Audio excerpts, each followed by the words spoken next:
श्री स्वामी समर्थ. बघू शकता लिडुंगाचं झाड आहे.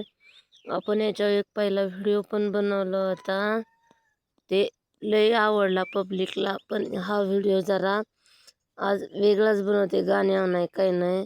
पहा याला किती फळ आले हे बघा, हे संपूर्ण आले हो का, कसं पानाला लिडुंग आलंय.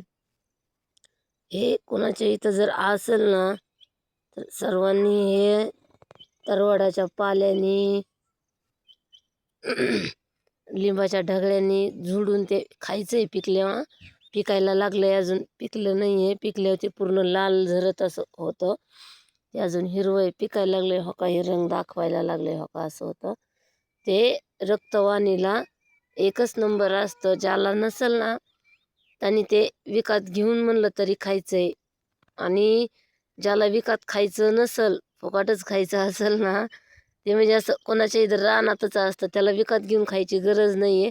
पण ते औषधात काढलेलंच असतं बघा, दवाखान्यात ह्याच्यात ते आयुर्वेदिक औषधातच काढलेलं असतं, त्यामुळे ते विकतच घ्यावं लागतं.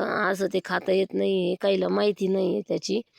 त्याच्यामुळे सांगते, तरडाच्या पाल्याने किंवा लिंबाच्या ढगळ्यांनी ते असं खाली पाडून झोडायचं, असं चोळायचं त्याचं काटं, आणि मग ते आतलं खायचंय. त्याने रक्त पूर्ण वाढतं. बघू शकता हे किती आलंय.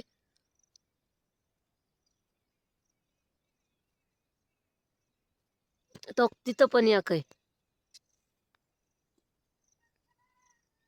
आहे का, तो त्याला पण आलंय. त्यांना किती छान आलंय. त्याला कमी आलंय, अजून यायचंय, त्याला फुल येतंय, पण याला जास्त आलंय.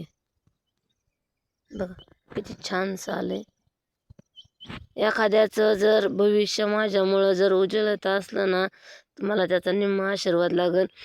अजून पण कसल्या रोगावर चालत असेल तर सांगा बरं का, कमेंटमध्ये करून पटापटा सर्वांनी. मला जरा लोकांची मदत करायला फार आवडतीये. स्वतःपेक्षा दुसऱ्याला जीव लावणं हे मला लय आवडतं. श्री स्वामी समर्थ. हे बघा त्याचं बुड असे दिसतंय कसं बघाय. त्याचं पान मांडलं तरी ते चिकटत राहणार.